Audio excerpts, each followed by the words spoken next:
Oh, yeah! You know what time it is. That's right, it's time for the Eddie and Webby Podcast! Yo, I'ma bust out some theme song action for you. Check it out.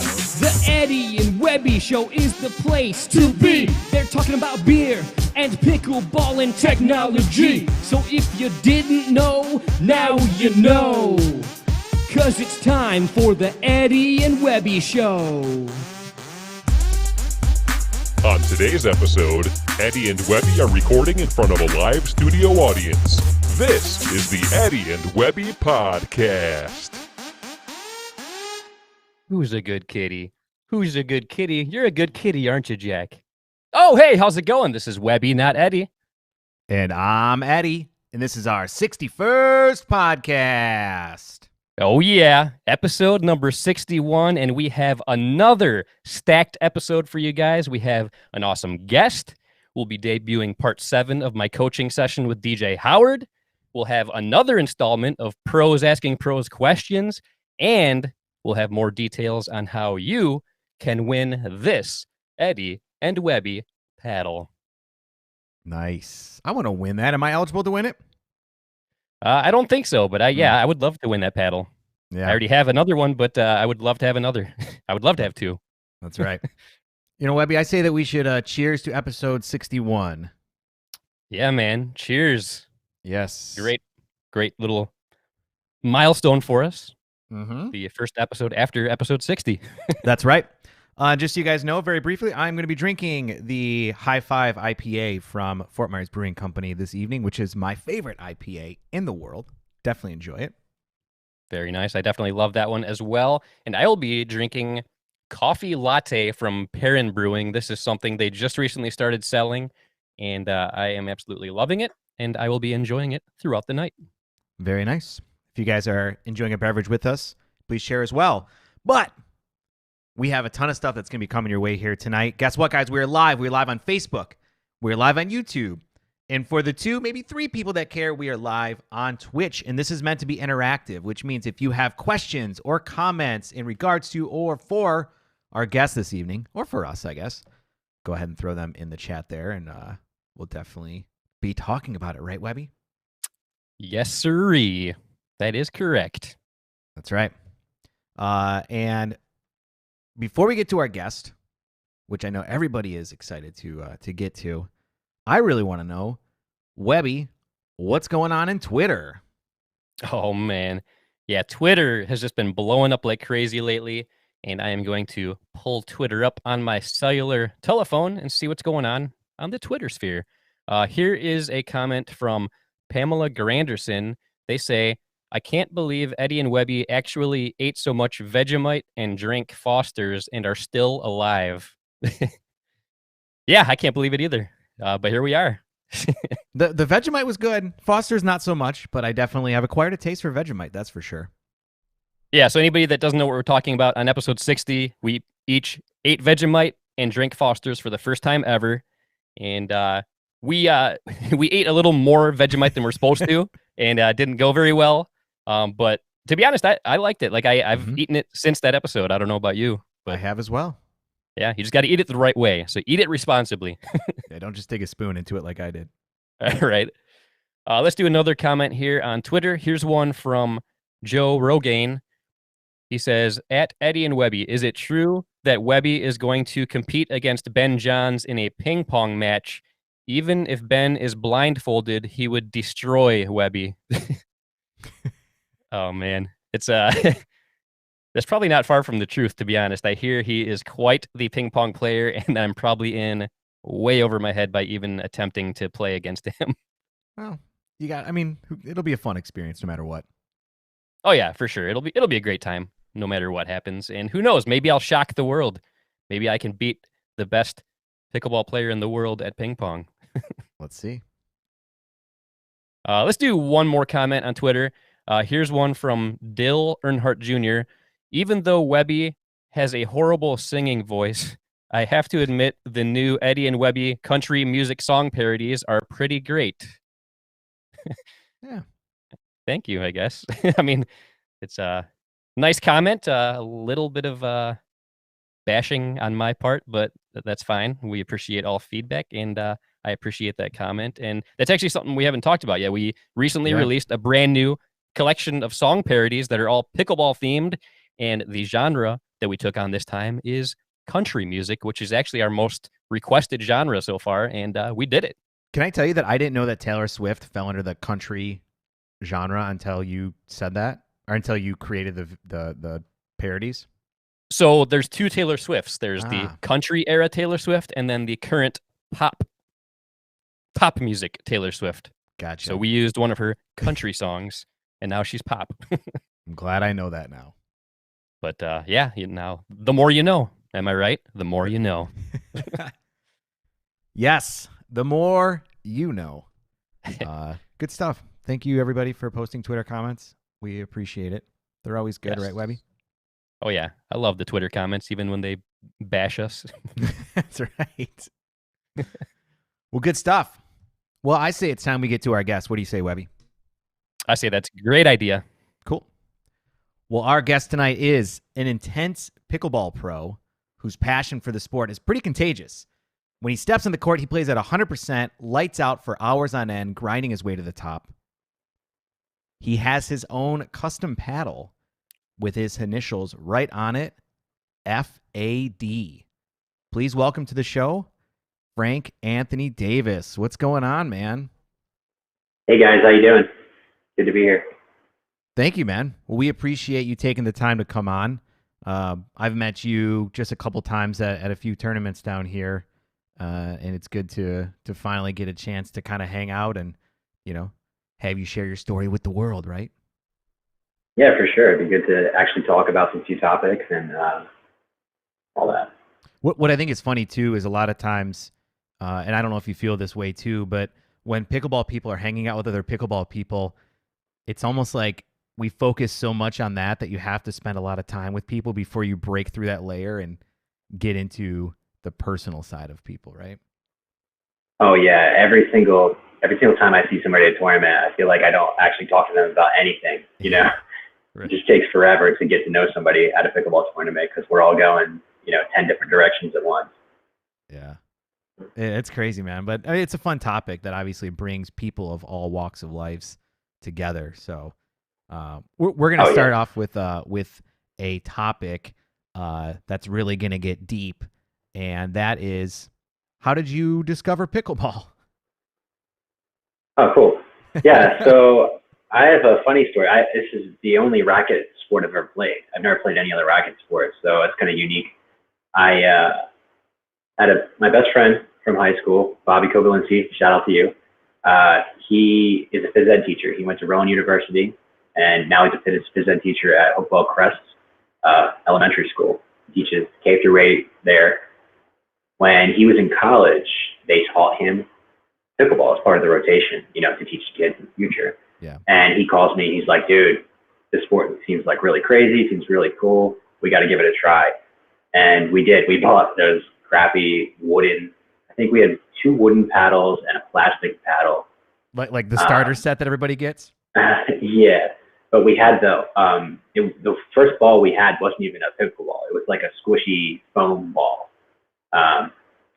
But we eventually ended up getting better equipment, and we just, from the very beginning, just hitting it, we just loved it. And between me and him, we actually it's kind of weird. We only played singles for 2 full years together, just me versus him. Didn't know anything about the sport. We would just get together a couple times a week, play singles, and that was what pickleball was to me for like 2 years. Didn't even know people played doubles. So. That's crazy. I mean, I feel like that's so backwards from how a lot of people are introduced to the sport, right? I mean, I saw and played doubles first, and then I heard people play singles, and I was like, wait, how do you do singles? It's funny that you had the opposite of that happen. Yeah, and not just opposite, like doubles versus singles. Opposite is in like, I played just singles for 2 years with one person. Pickleball, I didn't really have any social aspect other than just hanging out with my best friend, which we would have been hanging out anyway. We just happened to be playing pickleball now. Right. Pretty funny story. So where would you go that you wouldn't like that nobody else was around playing? Like, was it at a gym? Where'd you guys play it? So yeah, at the school he teaches at, we bought. Well, he actually from gym catalog, his phys ed catalog, he bought nets for the class, and they were not good nets. They were like the wrong size and everything. But we put floor tape down. We played with the old Jugs Bulldog green ball. Played with that thing on wood surface, and we did that for hours. In the summertime, we would play on tennis courts, just put our own painter's tape lines down and put a tennis net up. Sometimes we would, in the very beginning, we would literally just post or anything like that. We just kind of, played, like did the lines. We had chalk lines, right in the middle of the tennis net, and just played like that for years, for months actually. Yeah, it was pretty crazy. So I'm assuming that would be much harder to be able to make line calls when it's just chalk in the ground, huh? Yeah, it was. I don't know how much. I'd love to see us playing then to see what it looked like, because it probably wasn't very pretty. So how many years ago was that you guys were just playing singles against each other? So I kind of had to put some thought into this, because I feel like I've been playing pickleball since like the prehistoric age of pickleball. I've been playing so long, it feels like. And I looked it up. When I ordered that starter kit, that was November 2012. Wow. So you're talking 2013 and 2014 era, which makes sense because the first nationals I played was in 2014. So okay. that's kind of like that 2012, late 2012, 2013, 2014 was just me playing singles, basically. So you said you went to the 2014 Nationals. That was your first one you played in? Yeah, that was the first Nationals event I ever played in at the original venue. Okay. So had you done any tournaments leading up to that, or was that just like, hey, I'm going to go play Nationals?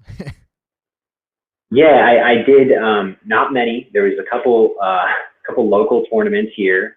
That's how I actually discovered doubles. Is my friend Bobby and I, we saw a tournament and we were like, oh, let's go play, and we'll play doubles for the first time, having no idea what we're doing. And we showed up and we got our butt kicked pretty bad by Joe LaSpina. If you're out there, Joe, I still remember you kicking my butt that day, and Dan Wheeler. Yeah, we had no idea. We were standing from the baseline, just pushing the ball back, and didn't know what we were doing. But yeah, so we discovered doubles then, kind of hooked up with the local group there. And then I was like, oh, there's more tournaments. So I believe the first real tournament I played at was at East Naples. And I remember playing specifically, because this is where I met my good friend Kyle Yates. The first time we played was way back then. I think that was late 2013. And I think we played on a tennis court with painter's tape lines, which is now a permanent pickleball court, obviously. Yeah. So I think maybe one or like two or three tournaments before I played nationals. But my goal was, and I had played TOC that year as well. So TOC was my first major tournament. But my goal was to, at that early stage, once I realized that I enjoyed it, especially, the singles aspect, and I thought I was pretty good, my goal was to expose myself to the best players in the world, so that I could actually be good. That's always been my goal. So that first tournament you go to where you're kind of exposed to all these top players, like what were some of the lessons that you learned? Were there things that you were doing that you're like, oh, that's not going to work? Or were there things that you saw that you're like, I definitely need to start applying that to my game? Yeah, absolutely. Especially like for doubles, I mean, everybody has the whole, you show up and the things that you do at home aren't working, right? Like you got to dank and keep the ball in the kitchen. Doubles was a whole new world to me. So like across the board, my doubles game did not exist at that tournament. So from singles, it was kind of a crazy thing for me, because I was already not like not being familiar with the sport, I was already pretty good at singles. Just right off the bat, I was a 5-0 singles player just because of athleticism and speed and all that. But I basically would just stay at the baseline, run back and forth and grind it out. So playing good players, you get exposed to, they're coming up to the net and they're hitting a volley. Just like on the basic level, I think I learned that like this sport isn't as easy as I thought it was. And there's definitely more strategy to it than just raw athleticism. And because that had been working for me, Right. before I exposed myself to that higher level. So I think I didn't learn much strategy. Like I want to say clearly, I didn't learn much strategy. I just learned that people do use strategy in this game because it was very basic for me back then, if that makes sense. No, it totally makes sense. That's honestly, I feel like that's what happens to people today. So I couldn't even imagine what it would have been like when there was so much less access to good play, 6-7 years ago. I'm assuming it was at a whole different level. Especially in New Jersey. Yeah. So you talked about your athleticism, and obviously everybody out there, if you've ever watched Frank Anthony play, you guys know that he can grind it out, right? I mean, that's kind of your strategy, it seems like, to be able to outlast your opponent in a lot of these. What sports or activities growing up did you play that kind of helped get you to that level of athleticism? So I have to say, like, I am genetically pretty lucky. I've always been naturally athletic, so I do have that going for me. The main sport that I played was football. I've always played football my whole life, in the past few years than I ever have, which is, is probably a good thing, being that, I want to take pickleball as seriously as possible, and that's my full-time commitment. Other than football, I was pretty good at skateboarding for a long time. That was kind of my high school years, mixing up football and skateboarding. So those would be the two main sports that I played. Like I said, really, I think I played a little bit of table tennis in high school, just in gym class, but that's the only other racket I've never even had a tennis racket in my hand. So. Okay. Yeah. That's interesting. So obviously, we've had a lot of pros on the show, and they've all had different backgrounds or whatnot to in sports that apply to pickleball. Scott Golden was the only other one who said flag football, but I don't think we've had anybody on who talked about actually playing football. Can you talk at all a little bit about maybe how that translates? Because obviously tennis, racquetball, table tennis, those have a pretty easy to see correlation between what you learn playing them and pickleball.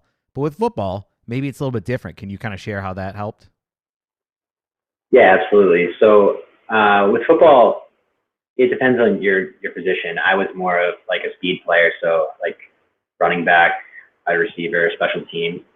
So the thing that I guess relates the most between pickleball and football for me is just the pure speed, right?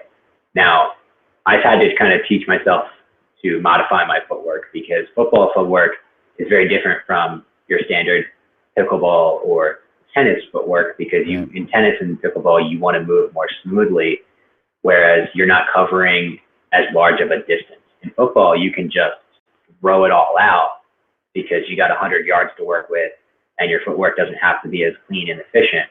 That's something that I still work on to this day. My footwork is pretty floppy. My speed makes up for it, but I would say mentality would be another huge thing. In football, you're kind of taught that, it's drilled in your head, like, just focus. It doesn't, right. Pain doesn't matter.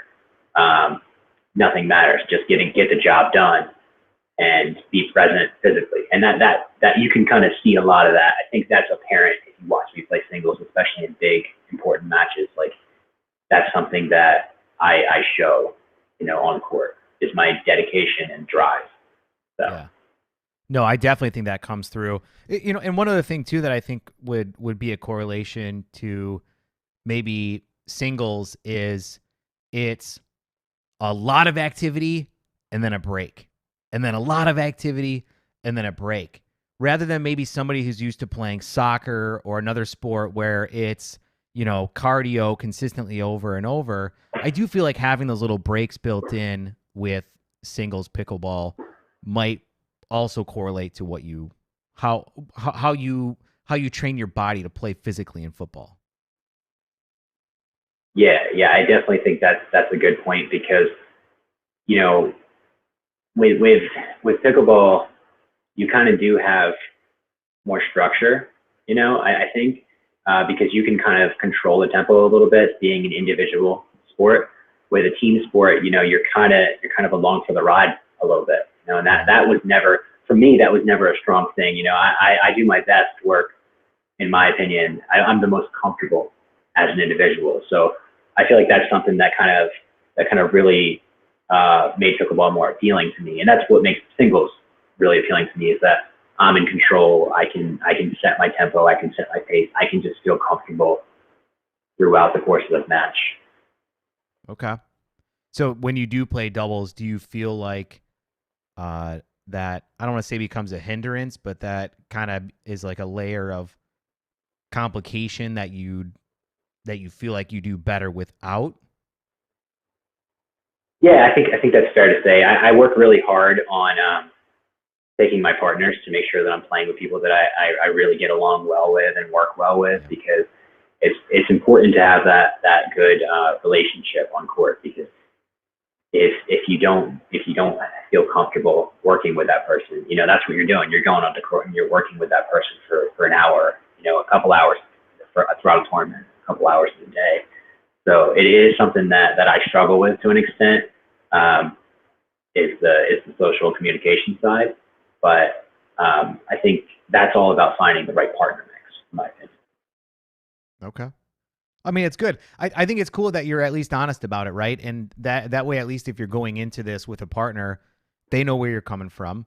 So it seems like at least just kind of throwing it out there is a good approach.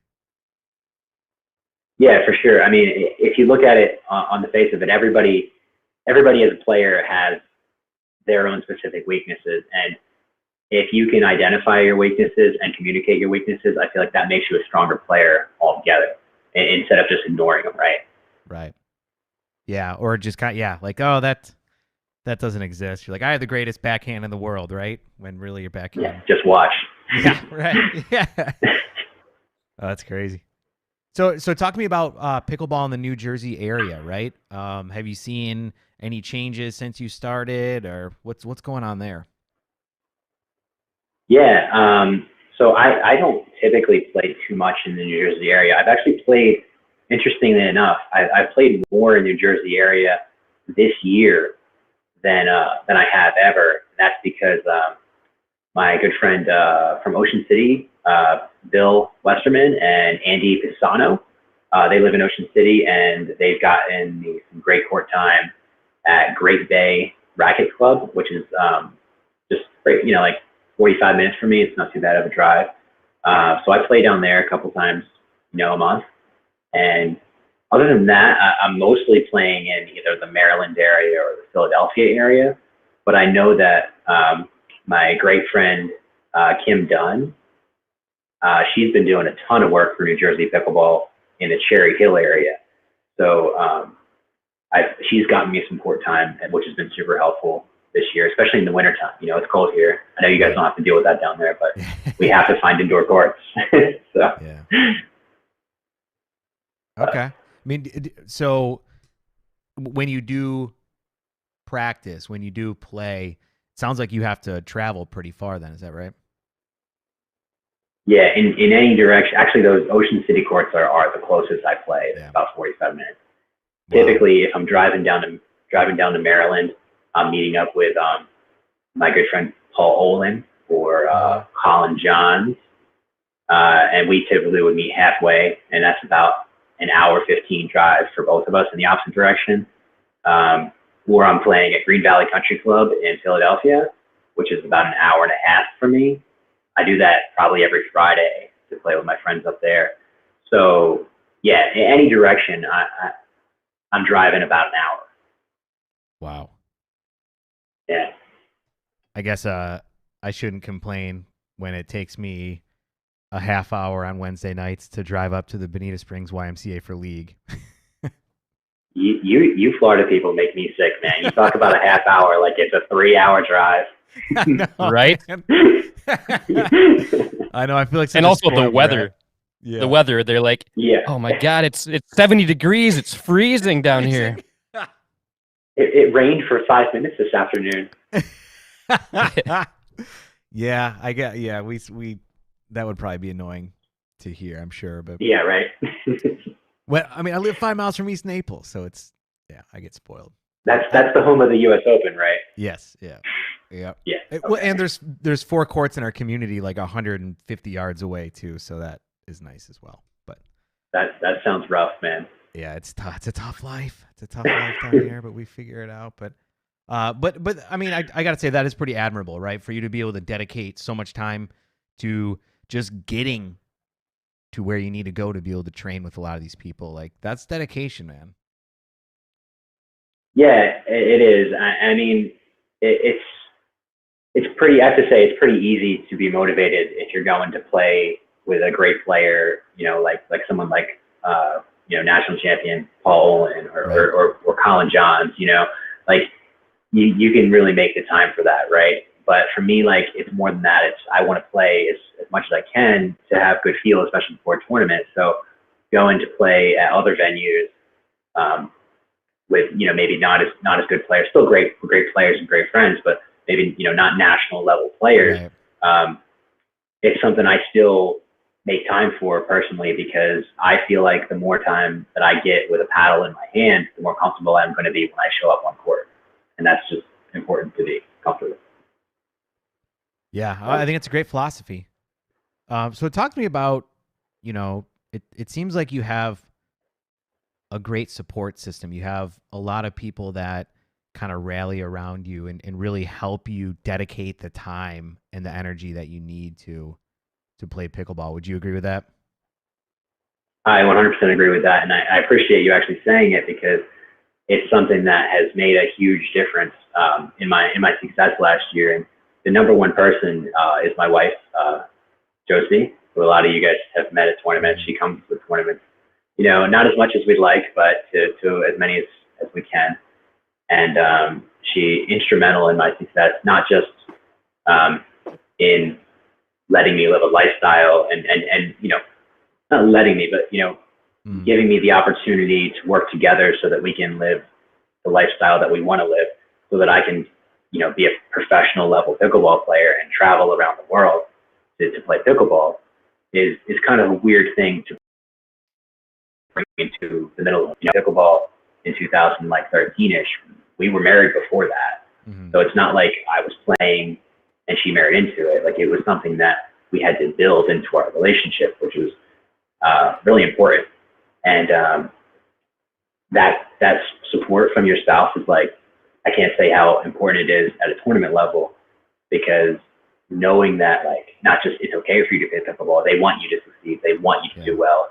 They're there helping you do well. Like at nationals, I didn't really, in between singles matches, I didn't really talk to anybody else but her. She was there, making sure that all of my clothing was set up correctly, all of my nutrition was set up correctly, making sure I always had water. It's something that I feel like is almost like cheating, against the opponents, because a lot of the opponents don't have that. Right. So it's a huge advantage to have, and to have it. Yeah, that's really cool, and I think it's great that there's a lot of people out there who probably feel like, their wives feel like the pickleball widow, right?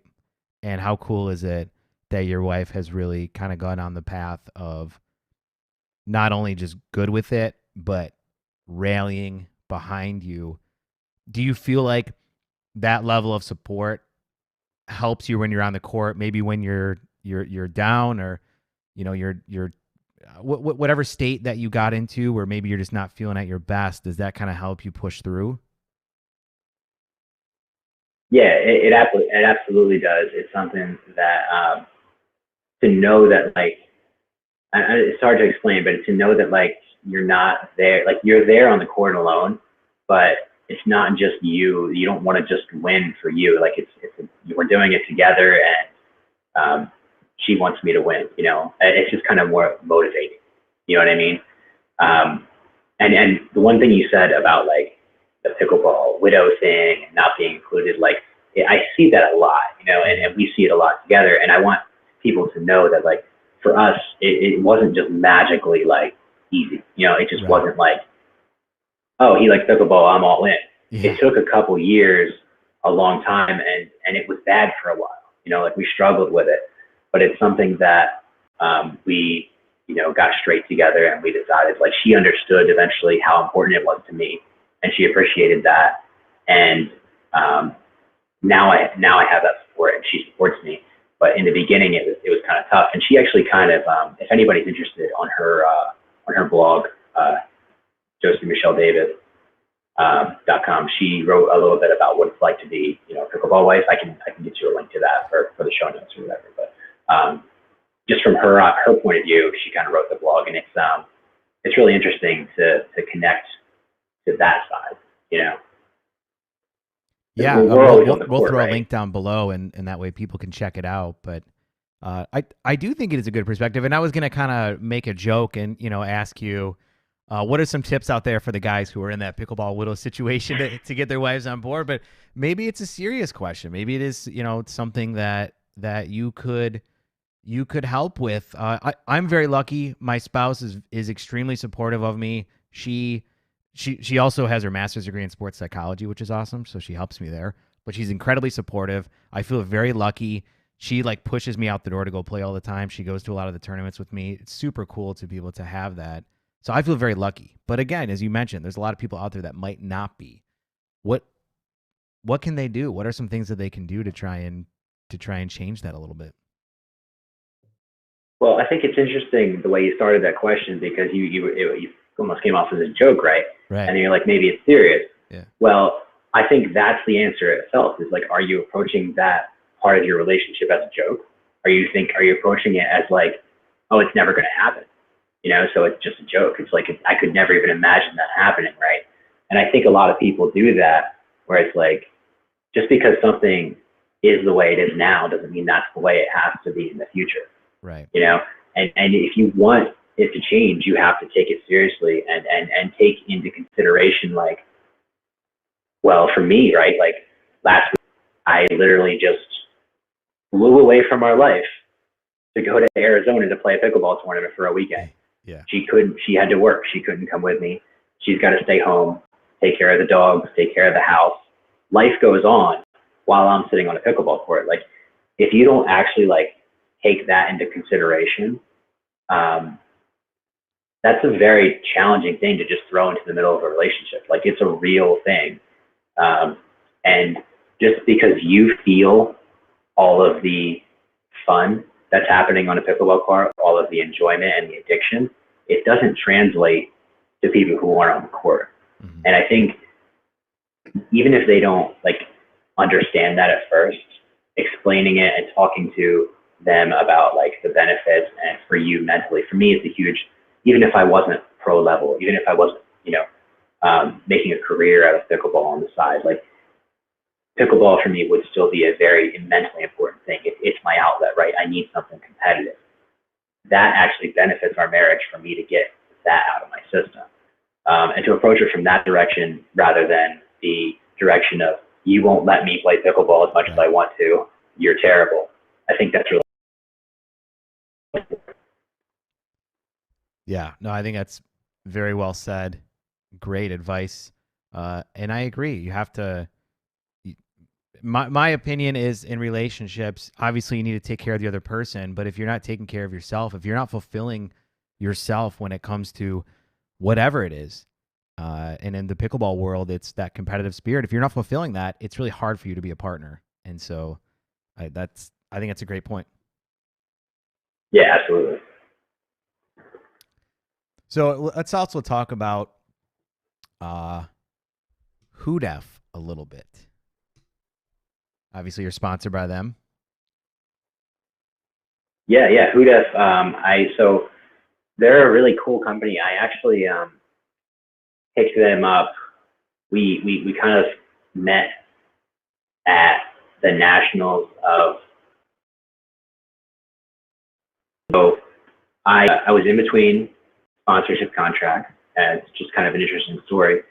I wasn't sure like which company I was going to go with. I was still testing out paddles and seeing which one was a good fit for me. And I didn't want to like show up at nationals with a specific paddle and be like, this is, like if I'm still talking to multiple companies, like I want to make that commitment for real, right? Like I want the company to know that like I'm loyal to them once I choose them.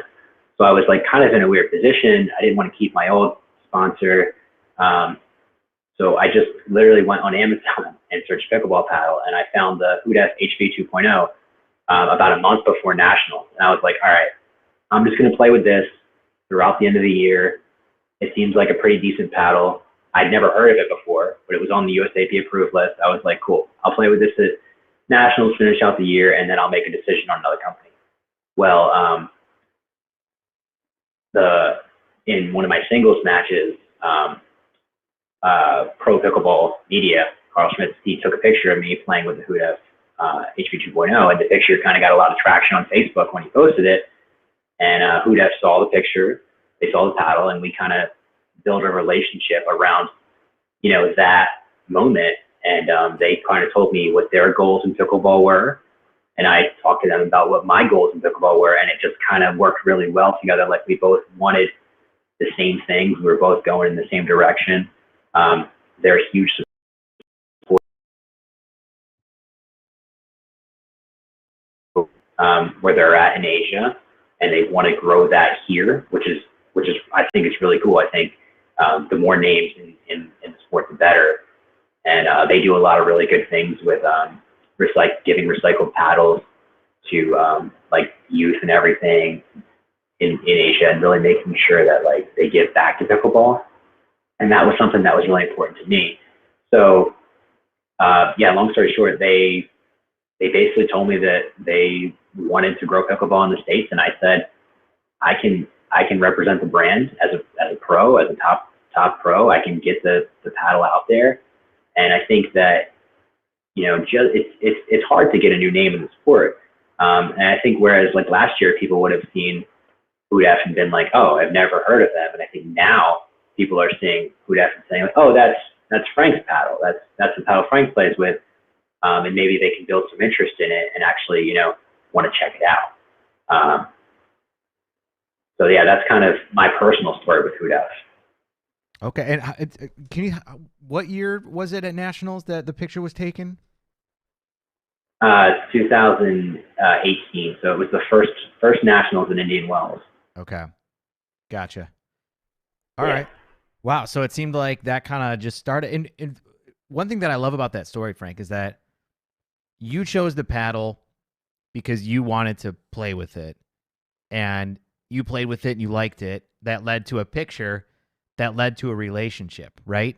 How great is that it's because of your love for the product and the exposure that you got through all these media outlets that you were able to really make that connection. It sounds like that's starting off the relationship on the right foot versus more of, okay, who's gonna pay up the most to let me, play with their paddle. Like you were a supporter before they started paying you, which is awesome. Yeah, it is awesome, and I want to give Huda and Stan Suno a lot of credit, because they took a huge risk with just putting all of their effort into one pro, just as much risk as I took putting a lot of effort into a relatively unknown brand name. Like back then, nobody knew who it was.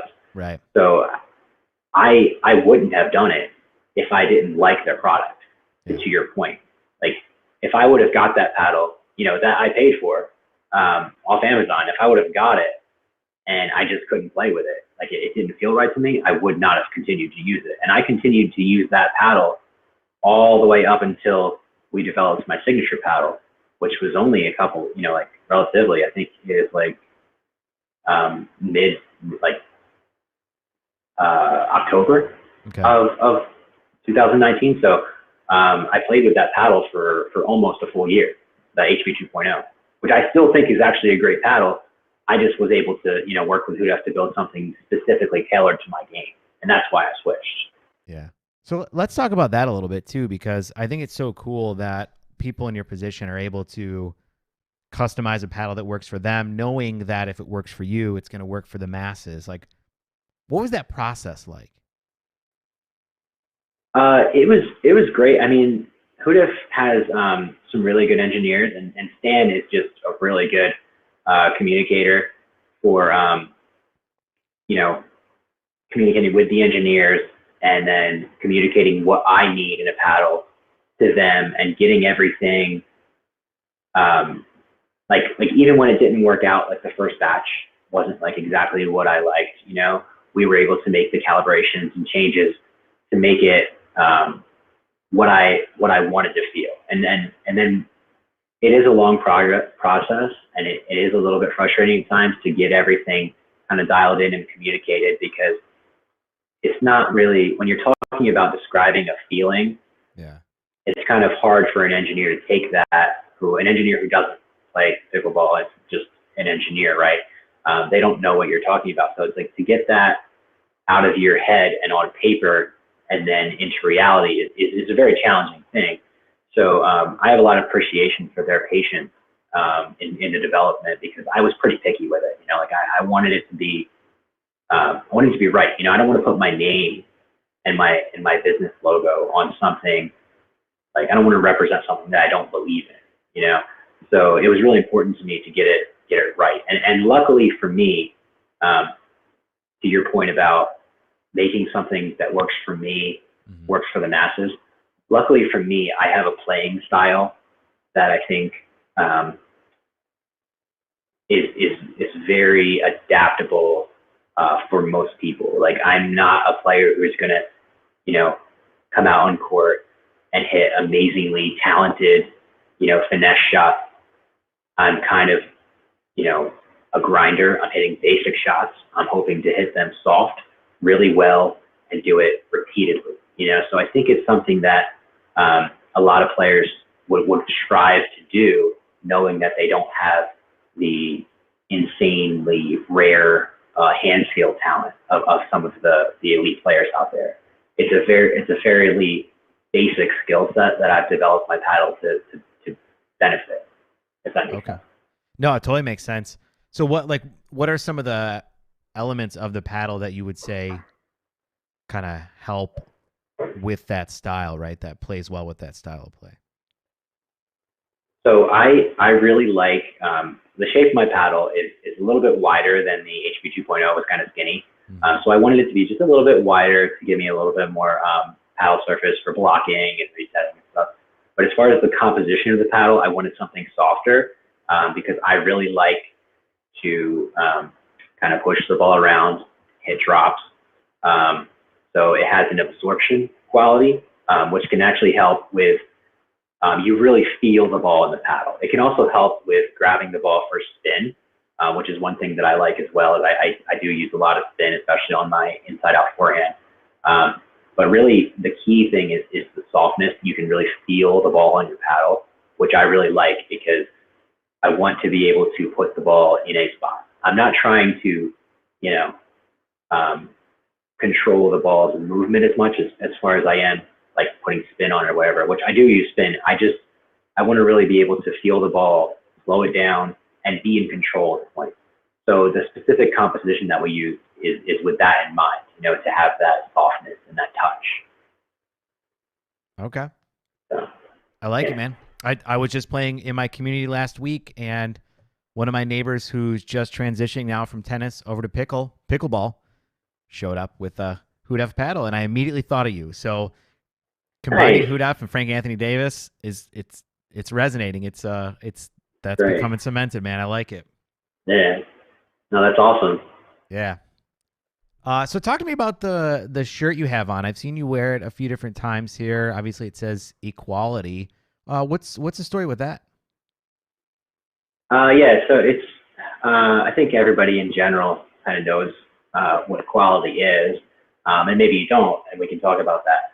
So it's something that's always been super important to me, is just making sure like that we recognize that our position in a structure is pretty privileged, as just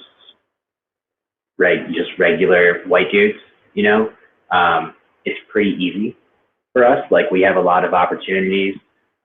Number one, being male. Number two, being white. To not be a minority in a country where there is a system in place that's pretty apparent. So I like to focus in a lot on equality with some of the facts that you can read at Women's Sports Foundation, which is the organization that Billie Jean King founded and endorses. And there's a lot of really cool facts in there, but just some of them is like, in general, like, if you pick any random grade school across the country, little girls get about a third of the opportunity to play sports as the same age little boys do. So,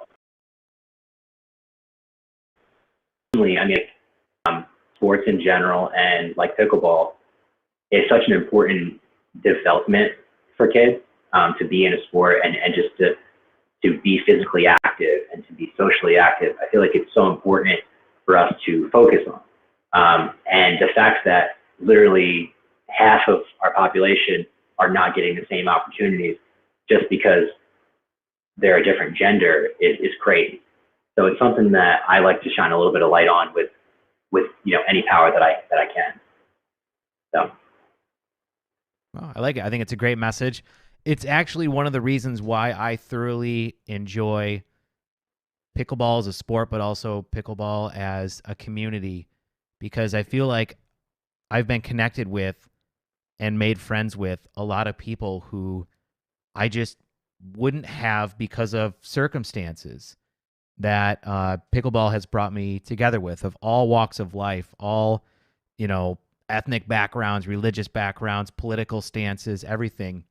Maybe it's like that in other sports, but I have not had the same experience with any other sport besides pickleball to the level that I have. Yeah, I agree with that. I think it's really great that pickleball has, in general, a very inclusive stance across the board. And I think it's something that we shouldn't take for granted, something that we should definitely try to encourage as often as possible, because exposure to the different types of people from different walks of life is really something that is really important. And I think that pickleball does a pretty good job of it. I hope that we can continue that, especially with creating more youth programs for pickleball. I think it can be something that can be really huge in the future. I don't think that you'd be far off to say that other sports aren't as good as pickleball in that regard. I think that would be accurate from my assessment. Okay.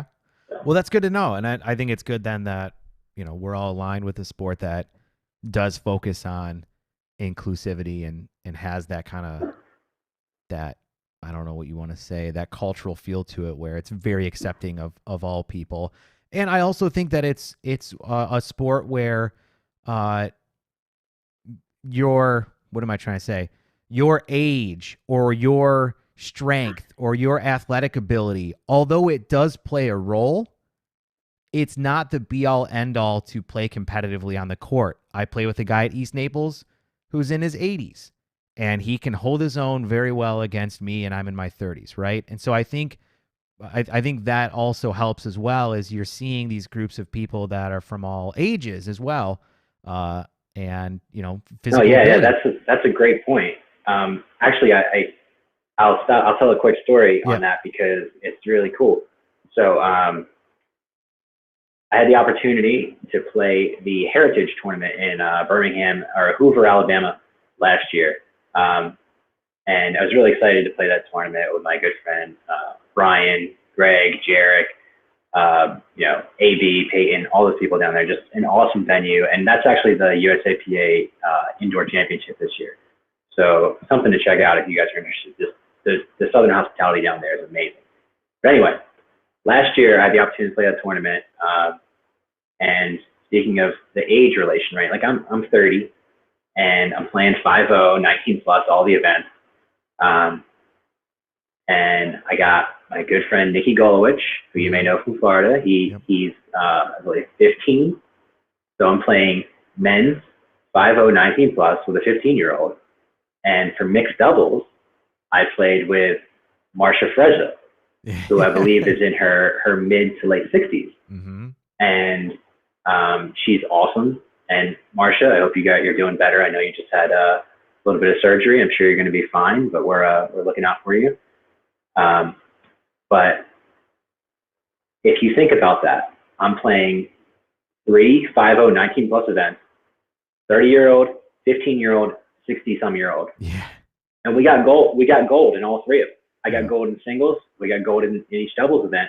So it's really cool. Like, what other sport can that happen? Yeah. I can't think of any. Yeah. No, I think you're dead on with that. That's a great point. So it's cool. I love the message of equality that you have in your shirt. I think it's great, and I think it's definitely the right sport to have that apply as much as possible, which is really cool. That's awesome. Yeah. So as Webby and I have found out recently, people like when we ask questions, but people love when pros ask questions of other pros. So this is going to be part 3 now, Webby? Is this or part 4? Yeah, it's actually part 4 now. It's already the 4th installment. So this is part 4 of our new segment for 2020 called Pros Asking Pros Questions. And our first one is going to be coming from none other than your buddy, Colin Johns. Hey Frank, my question to you is, what are some singles drills and techniques that you use to get yourself better at singles, without giving away any of our secrets, of course? And how can we make singles more popular in general? So that was Colin asking you, about singles there. What are your thoughts on that? That's a great question, and yeah, don't worry, Colin. I won't give away any of our secret drills, because we have some top secret drills that we really don't want to give away. But in general, you really want to work on your foot speed, because you want to be really light on your feet, and you want to work on to improve your singles game. What you're looking at is playing with margin, right? Because if you can. My whole thing is outlasting my opponent. So keep the ball in play. Don't make any silly mistakes. Just keep working hard. Stay mentally focused. I feel like mentality is one of the biggest things in singles. Is you're out there alone. There's nobody to talk to. Everything's your fault, right? That can get pretty negative pretty fast. So you got to work really, really hard and be able to work really, really hard physically. But the mentality side comes first. So I would say, forget the self-doubt and just literally try as hard as you can every single point, no matter what. I don't care what the score is. And focus on heavy margin. Now, I want to focus a little bit on the last part of this question, which I think is a fantastic question, is how can we make singles more popular? I think that the number one thing that we can do is we can spotlight us playing. Guys like me and Colin playing, Ben and Tyson playing, all the top players, Kyle playing, if we can get it out in public and people seeing it, it'll naturally grow because it's very exciting. And the singles game is actually evolving a lot faster than people realize. Like, I actually think that the singles game, people think that traditionally it would be like short points, like 3 or 4 shot rallies. But when top 5, top 10 players play each other, or playing each other, we're getting rallies that are like 10 plus all the time. So it's getting more and more exciting as the level goes up. So I think exposing people to that is number one. And number 2, I think that there's a lot of people, like more old school people in pickleball, who still think that singles is boring and it's just kind of a shot making game, which is not the case anymore. It has changed, and I think those people should watch more singles to kind of see that change and give it the respect that it's due. But I think that within pickleball, there are some people out there who will say, "Oh, I think pickleball is a doubles game, or doubles is just better than singles because it's more creative, or it's more whatever." I don't really I don't really think the reason's important. I just think that why would you limit the growth of pickleball to just doubles? Like tennis doesn't have just singles, you know? So I think that the people who are, just because you're not a great singles player or you don't like playing singles, that doesn't mean that you shouldn't help, not only not help promote singles, but put down singles. Because if you're putting down singles, you're putting down pickleball. It's a part of pickleball. So I think that could really help to get people to speak positively about pickleball, even pickleball singles, even if they're not singles players themselves. Because if somebody off the street or in the public hears a top pickleball player say, "Oh, pickleball is just a doubles game, you know, it's not really like singles," that's going to really affect the sport as a whole, because you can use singles as an entry point. You know, that's like me. Like I prefer singles, you know, to doubles. But I'm not bashing doubles. I love doubles. I think doubles is great for the game. I think it's great for the world. So I think that those are the two things that come to mind for me to answer that question. No, I think it's great. I think you're dead on. I think it's detrimental to the sport to say that it's only a double sport. And I personally have started to really enjoy playing singles. I don't get to do it enough.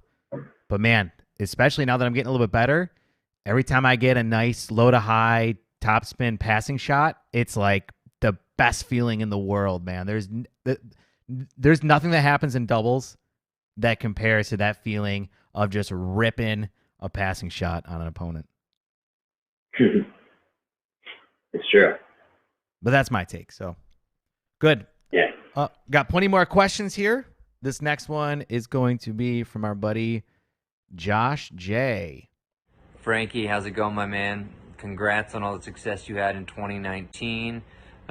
Curious how you plan out your year now that you actually have some decent players to practice with up in the Northeast. For a while, you were really the only guy up here, and you'd go to Churchville and play with bums like myself. So how does that allow you to practice differently and work on your game now that you got the likes of Ben and Colin and Paul and others up here in the Northeast?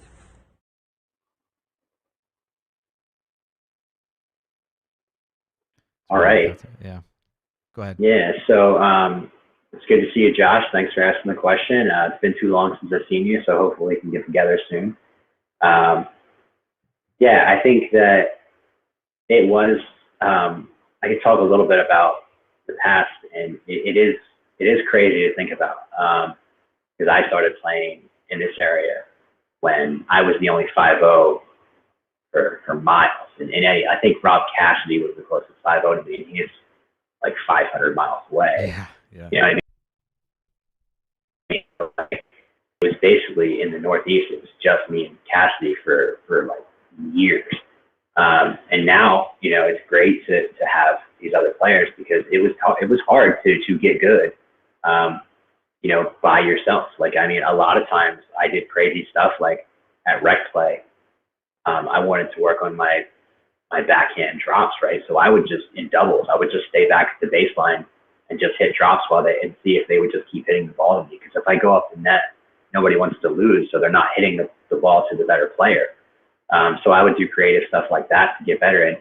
And now, like, to have access to, especially like Colin and Paul, who are great singles players, to have access to them. I mean, Colin and I will go grind it out for like 5 hours sometimes, doing drills and singles practice. So to have someone who can not only hang with me, but is similarly, and we can make each other better. I mean, there's nothing like it, you know. And I'm super, super fortunate to have that opportunity. And I think I would give that between Colin and Paul a lot of credit for my success last year, with making each other better, but you know, giving me the ability to be challenged, you know, because that's all I really care about, right? That's what I was talking to you about earlier, is flying across the country, not knowing what I'm doing playing pickleball, to expose myself to good players, because I want to compete. I want the challenge. Like, I want to get better, but you need to be challenged to get better. Yeah. So, yeah. I like it. Good question. Good answer there.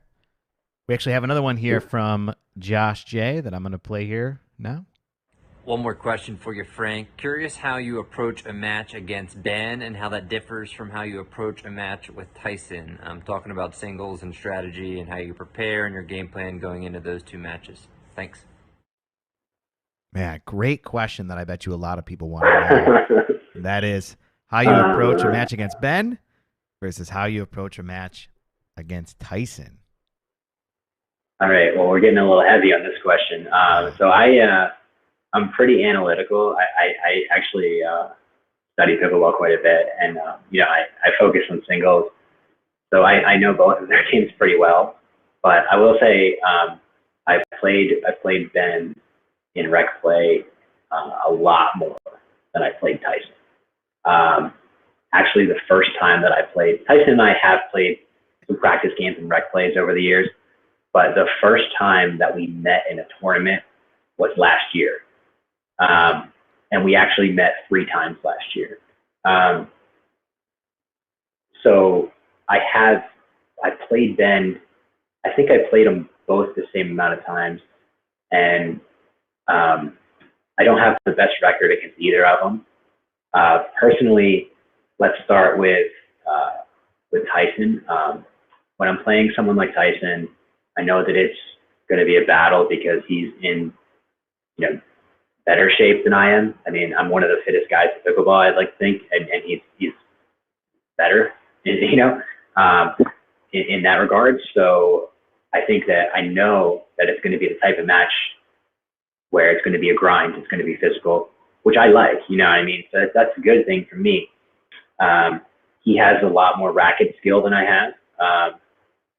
So I want to be prepared to make sure that he's not able to use those skills as often as possible. I want to put my best shots to his worst shots as often as possible. If you watch, I mean, we played twice at nationals, and the first match was a little more competitive, but the bronze match at nationals, I really struggled with getting my returns deep.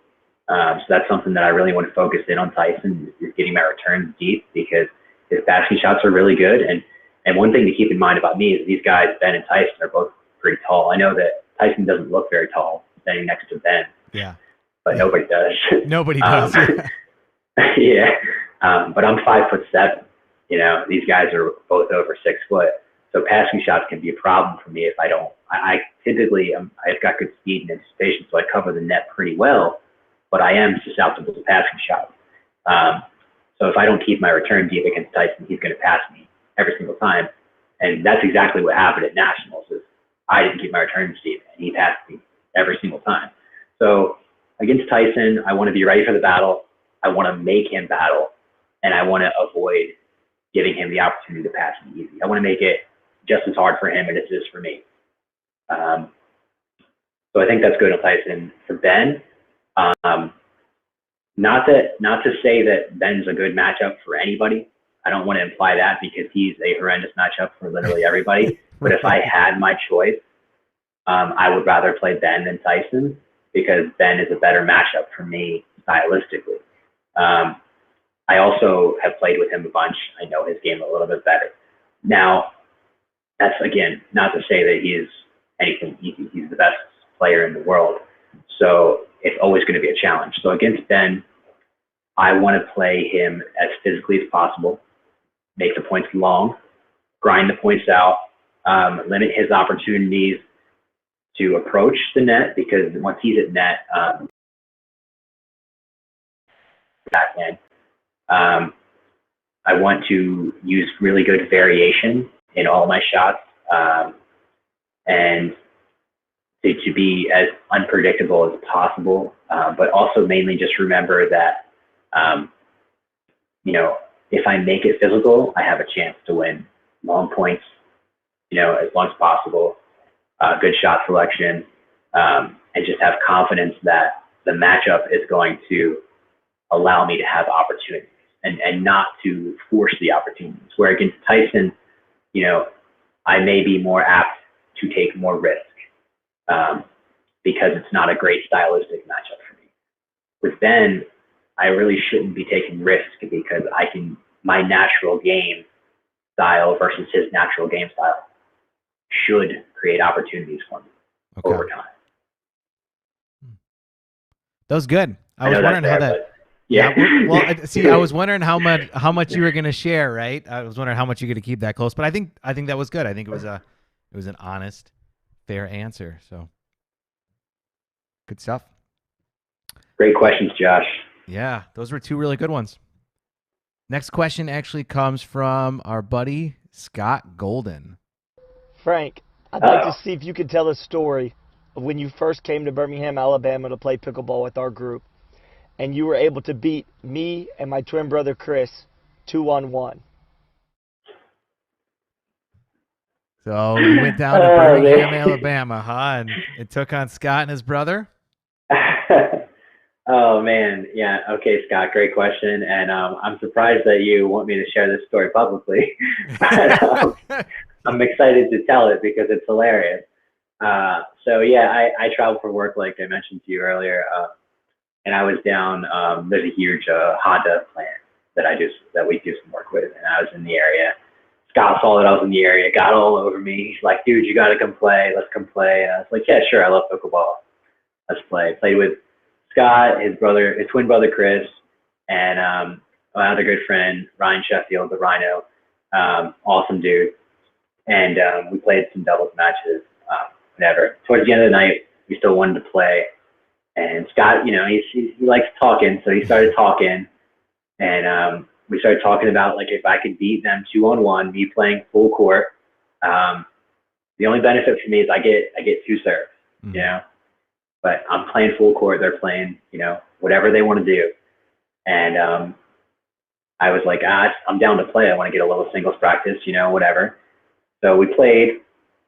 And I think the way we had a couple of different side bets going on. We had a Nasty Nelson side bet going on, and that was pretty funny because I think I got between the two of them. I tagged them with Nasty Nelson 3 times throughout the night, which was pretty funny. But and then the end of the night, we're playing 2 versus 1. I think I lost the first game to 11, and then I think they started talking again, and they're like, all right, well, let's put money on it, whatever. And I was like, all right, I'll play one more. We played at 15, and we put some money on it, and I ended up beating them. 15-10, 15-11, something like that. And I ended one of the matches by Nasty Nelsoning Chris, Scott's brother Chris. And I have to give him credit, Chris and Scott. If you guys are out there, you guys pay your bets, and you're good, honest people. And it was so much fun just playing with you guys. But that was a good night for me. Yeah. That sounds like a lot of fun. 3 nasties in one night, huh? That's pretty good. Yeah. Love it. Good story. Next question we have from our buddy Wyatt Stone. Hey Frank, just wondering, what off-court training do you do to prep for tournaments? Hey Wyatt, what's up, man? Good to see you this weekend in Mesa. So I do quite a bit of off-court training. I exercise every single day. I really focus in on leg workouts because that's the most important part of my game, right? So I really want to have as much movement and flexibility, and I want to be super agile on the court. So as much as I can do to work on my explosiveness, a lot of lunges, jumping exercises, that sort of thing. I do yoga as well for flexibility and balance.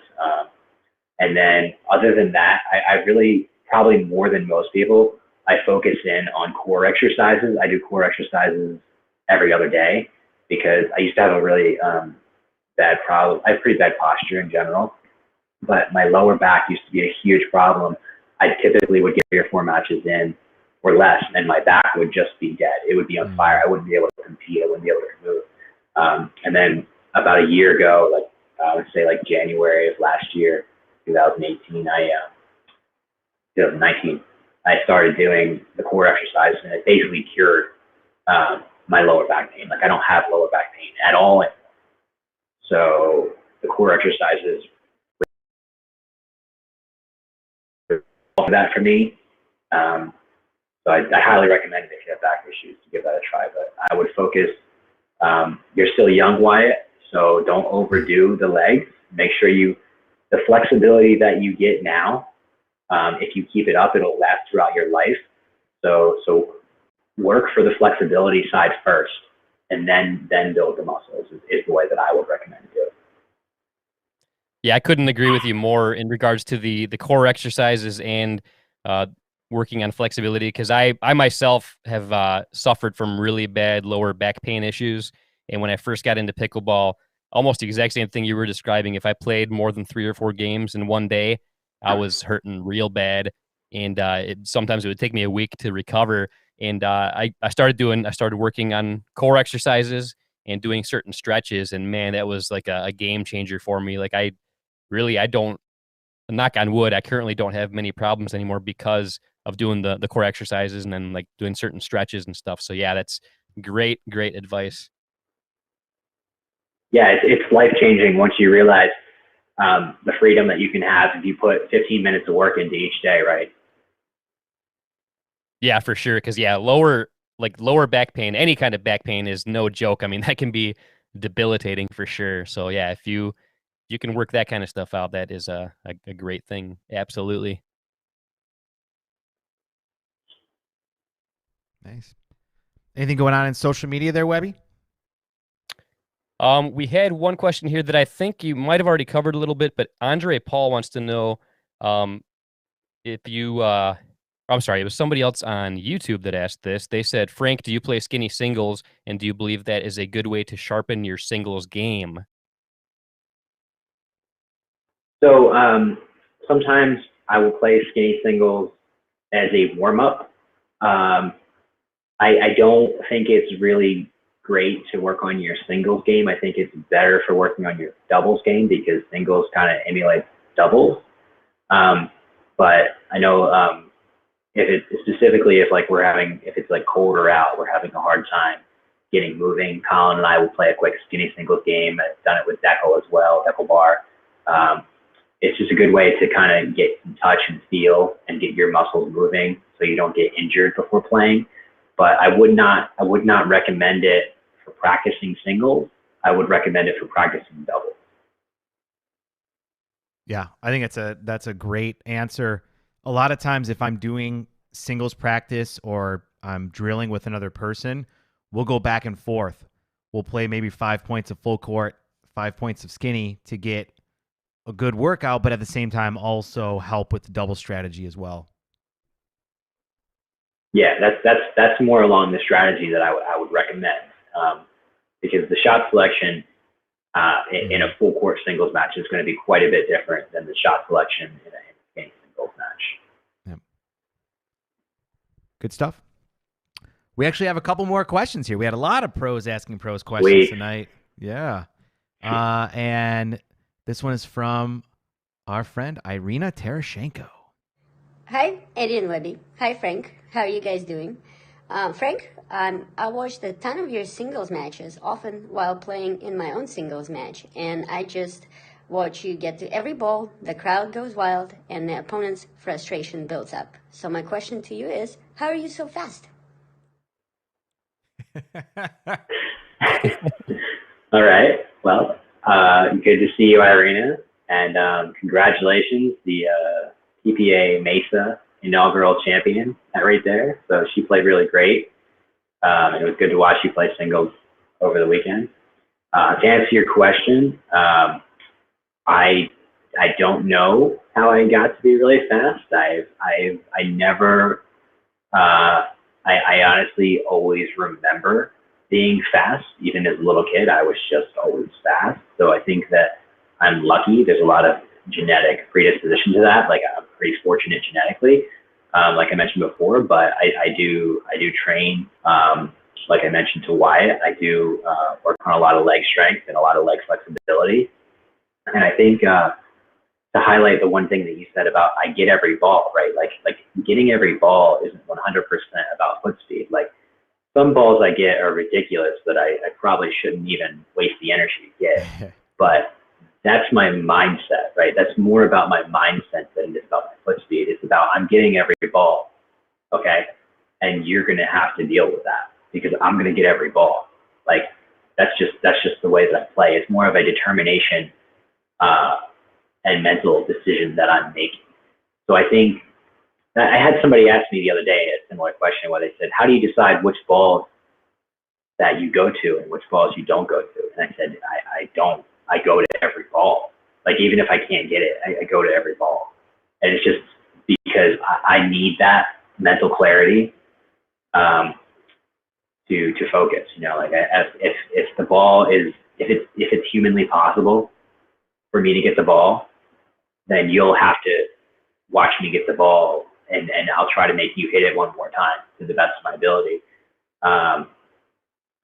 So yeah, I think foot speed plays a huge factor in it, but not as big as the determination.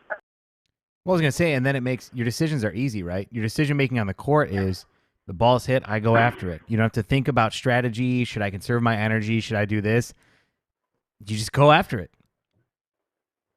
Yeah, and that's the thing, right? Is to play like that, you know, I'm not conserving energy. I do not conserve energy. Yeah. Like, I need to train to have enough energy. Like, I played 8 matches to get bronze at nationals. You know, I would have had to play like 10 to get gold.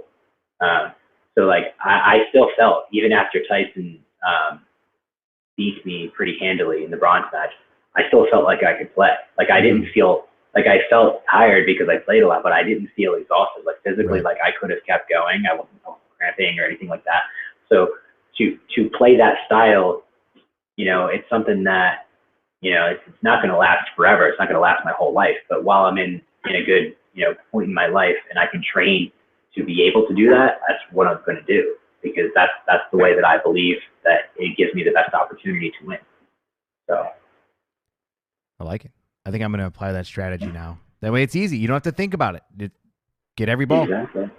Right? Simple. Just get every ball. Yeah. Every ball. Every single ball. I love it. I love it, man. Got one more question here. This is also another question from our friend Irina Terashenko.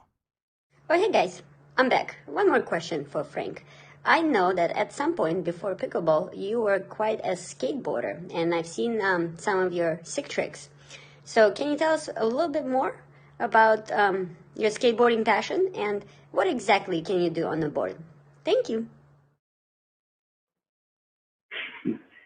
Yeah, so I miss skateboarding, man. You know, like, it's something that I really was hugely passionate about, like, in my past, and it's something that I do miss. I was, you know, a street skateboarder, so I would go to places like New York and Philadelphia and find, like, with our friends, we'd find like street skate spots, and we would do pretty much anything that you could do. Like, my favorite part about skateboarding was it's such an expression of freedom, right? Like, I loved going down Chestnut Street in Philly at like 2 a.m. when we were, you know, teenagers.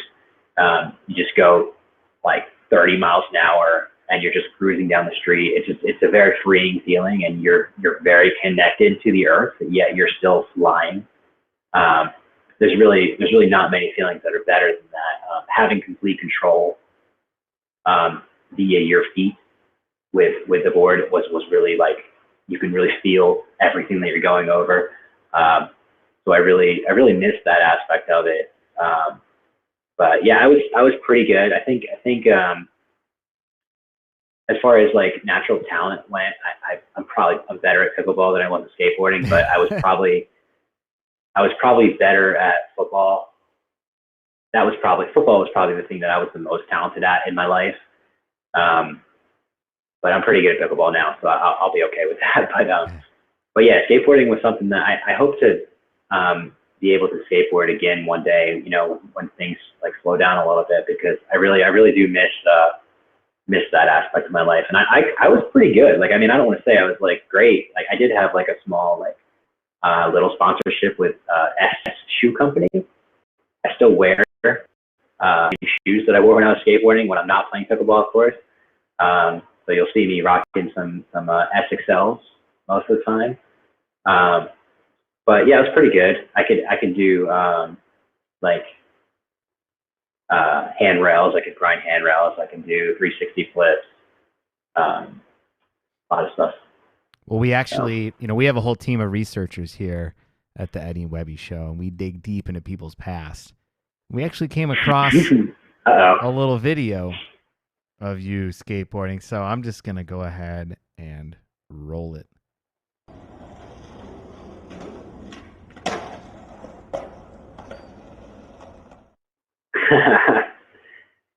Oh, that's great. Yeah, I do remember that. Yeah, that's a spot in Philadelphia at Toyo Tire Warehouse. Yeah, that gap is pretty big, and that was a 360 flip that I did over that gap into the ramp. That was probably about a 8-foot, 10-foot gap. I was skating there. I don't even know. That's on my YouTube. I remember putting that on my YouTube, but that must have been like 10 plus years ago. That's pretty cool to look back on that and see. There's no chance I would even try that right now. That would be so dangerous. Zero. Well, Webby and I like to do videos we like to do videos with pros that are not pickleball related. So maybe one of these times when we're together, we can find a skateboard and see if we can bust out some ollies or something. I think I want to say that I could probably still 360 flip on flat ground, not over a gap anymore, right. But on flat ground, I think I could. It might take me a couple minutes, but if we could scrounge together a skateboard sometime, I think I could throw together, pull the skills back into my body, and be able to perform a 360 flip on flat ground. I think I have it in me. It's like riding a bike, man. Yeah, maybe a little bit. Yeah. Similar. Just a little bit. But... Oh, that's cool, man. Well, Frank, I gotta tell you, man, this has been awesome. It's been great getting to know you a little better. I'm sure everyone out there who's listening and watching has really appreciated you kind of opening up and sharing a lot about who you are, the things that you're passionate about. I think your take on equality is pretty powerful, and I've always enjoyed watching you play. I think watching you play is it just shows you one of the reasons that I think people love watching professional sports is because it's just one example of human greatness. And I think that people are drawn to human greatness, and seeing you out there, man, is really an example of human greatness. So I personally want to thank you for all that you're doing for pickleball and all that you're going to continue to do, man. Really appreciate that. I mean, I think what people can, I'm a little bit more relatable to watching pickleball court, because I don't have that obvious, flashy talent. I'm really working hard. You can see me working hard in every single point, and I think that maybe what you're seeing is my heart that you see, because I do put my heart into every single point. And I really appreciate the kind words. It means a lot to me. And it makes me, feel even more motivated to try even harder to get the next ball. So. Well, good, man. Well, we definitely appreciate it. As always, we like to give our guests an opportunity to be able to share with the world how they can kind of follow you on your pickleball adventure, or, what do you want people to do to see where you're going with pickleball? Cool. So playing a ton of tournaments this year. Like, I think I'm playing like 30 tournaments this year. So you'll see me pretty much everywhere. I'm playing a lot of single tournaments this year. So hopefully you'll be seeing me on the podium quite a bit. That's the plan anyway. In the meantime, all my social is Frank Anthony Davis. My brand new website is sadpickleball.com or frankanthonydavis.com. We'll get you there as well. And it's pretty cool. It's pretty chill. Like, every single purchase, 5% of each purchase goes to the Women's Sports Foundation, which is the Billie Jean King Sports Foundation that she established. You can get just the rest of it just goes to helping me travel with pickleball, right? Like, that's all it is. So you can get the hat. The hat says pickleball. on the back right there. I like it. You can get the Equality shirt, which has my FAD logo on the back, FAD. And there's a couple other cool shirts on there. You can get my signature paddle and a couple of the other Hoodef paddles on the website. You can check out hoodefsport.com or hoodefpickleball.com and their Facebook page. Their paddles are really, really good. I've had a lot of fun with them, and if you just want to try something different, I would really recommend it. Especially, I'm very partial to the FAD paddle because I really think it has the feel that a lot of people can relate to. So if you want a demo or something, just hit me up at a tournament. I always have demos with me. So that's pretty much it. I mean, I don't, other than that, I'm on the road all the time. So if I'm in your area, let's play some pickleball. Love it, man. Well, thank you again for coming on. Seriously appreciate it. Keep doing what you're doing, and we will see you next week at the Florida Grand Slam. Yeah, man. I'll see you there. Thank you so much. Awesome. Thanks, Frank. We'll see you, man. Thanks, buddy. God. Man, that was awesome. So cool getting to learn more about Frank. I absolutely love watching him play. Definitely one of the fastest moving singles players that you'll see. And I look very forward to seeing him do his 30 tournaments, he said? Yeah, I mean, that's insane. Crazy. 30 tournaments this year. I mean, just that alone is a huge commitment of your time. But to do that on top of like working a normal job Right. and training and having to drive long distances to be able to train, like, dude, Frank's he's an impressive guy. He's a really impressive guy. He's very motivating. He's a blast to watch. Like, I think what he's doing for pickleball is just incredible. Oh, for sure. I love it. And I love what he was talking about earlier about his wife being supportive, how like at first maybe not so much, just didn't really realize how important pickleball was to him. But then once she realized that she like got behind him, was super supportive, and that just helped him and it elevated him to become more successful. So I absolutely love that part. And awesome guy. Can't wait to meet him next week. And it's gonna be a great time. Have you met him before, or will the next week be your first time? Was he at Beer City Open?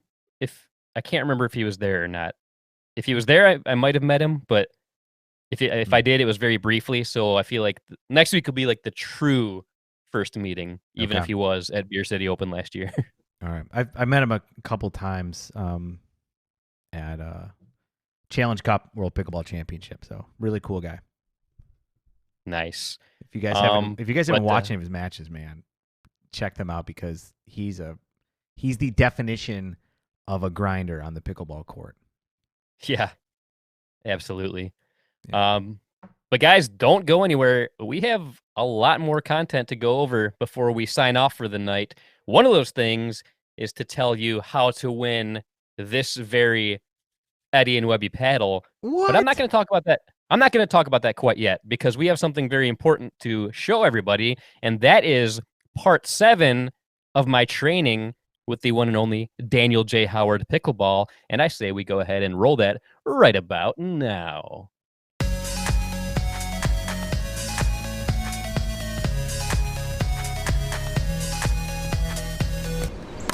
Good shot.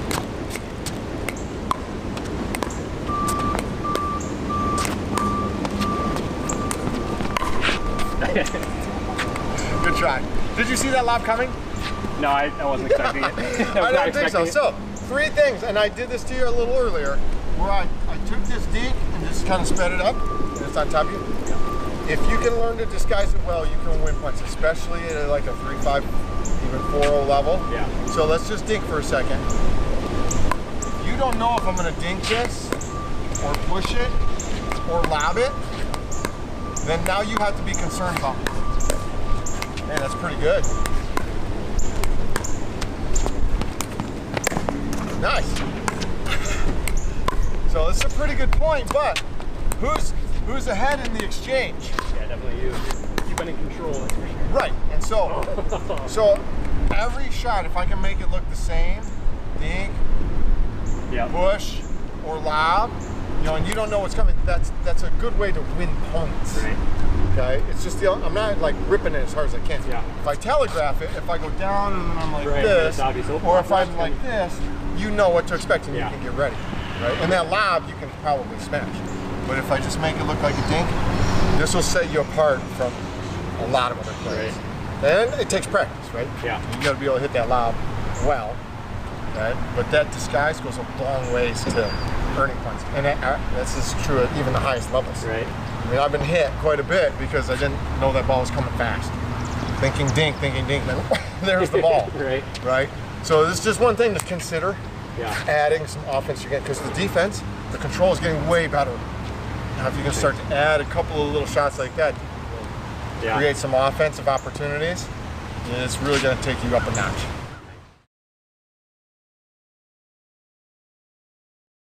Oh, man. Did you see what that said? To be concluded. So that's right. The next installment of my training with DJ Howard will be the last one. But I got to tell you, man, like for 1 2-hour session that I had with him back last May, I mean, we got a lot of great information from DJ Howard there. And tonight's was no exception. Disguising the shot is a great bit of advice, and it's something I definitely need to work on to this day.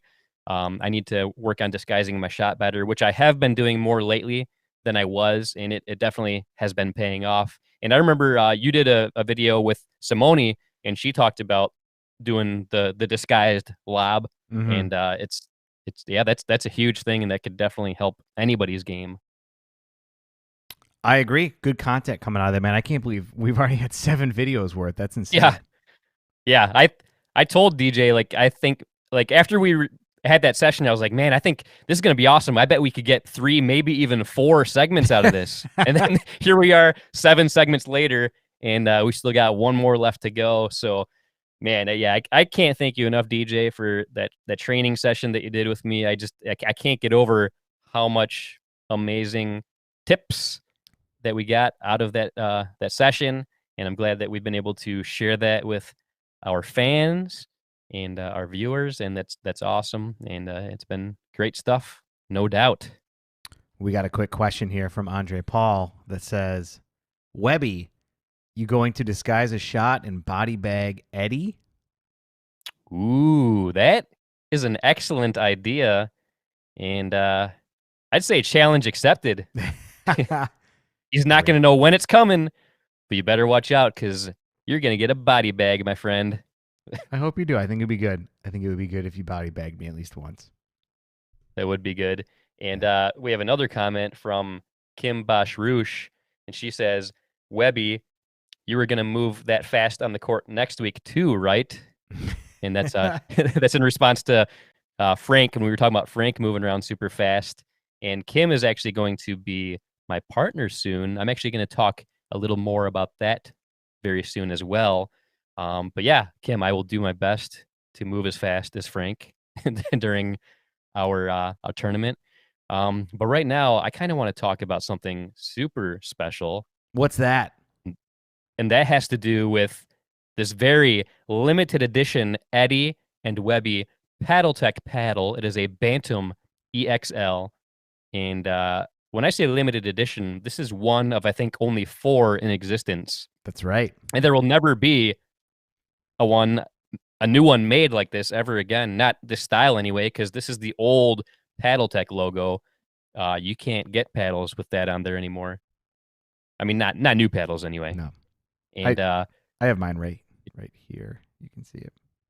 Yep, I have mine right there. Mm-hmm. But the one that you guys have a chance to win is this one right here. Never been used on a court. This is like mint condition. This is awesome.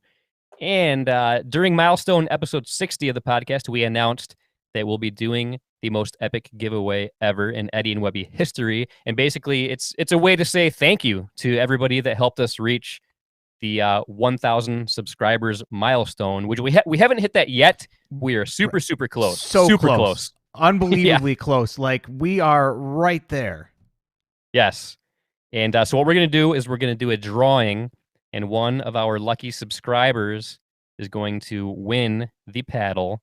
Lucky. And Lucky, can I try real quick? And anyways, but one thing that's kind of disappointing that I recently learned is that we only have visibility to YouTube accounts that are made public. Yep. And a huge majority of our subscribers don't have public YouTube accounts. So we want to make sure that as many people as possible get a chance to win this. So everybody that has a public YouTube account that is subscribed to us is automatically in the running.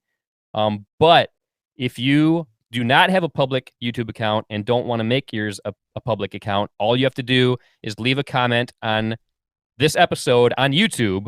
So podcast number 61 on YouTube. If you leave a comment there to let us know that you want to be in the running for the paddle, you will be added to the list, and we are going to draw a random person from the list of our YouTube subscribers and anybody who leaves a comment for episode 61 on YouTube that says you're interested in winning. Somebody will be drawn on either the next episode or the episode after that. As soon as we reach that 1,000 mark, the following episode, it's next the episode. drawing. It's not. I feel like it probably happening is. next episode. Yeah. It's going to happen by next episode. I will guarantee it. It's going to happen by then. Yeah, I have a strong feeling that is the case. And seriously, we can't thank all of you enough for reaching. I mean, this is a huge milestone for us. 1,000 subscribers. What? Is this for real? I 100% agree. It's been a long time coming. We have a lot of content on our channel, but honestly, we're just doing it because we love pickleball and love to share it with you guys.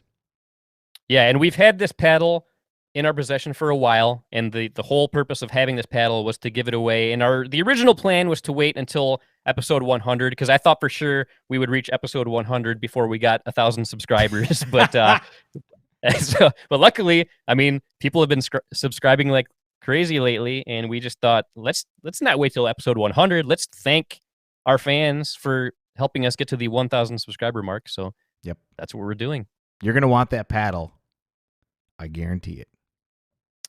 Yes, sir. Yes, sir. Nice.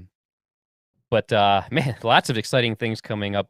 Do you have anything exciting coming up you want to talk about, Eddie? Well, I think next week obviously is going to be very exciting, but it sounds like you want to talk about it, so you should.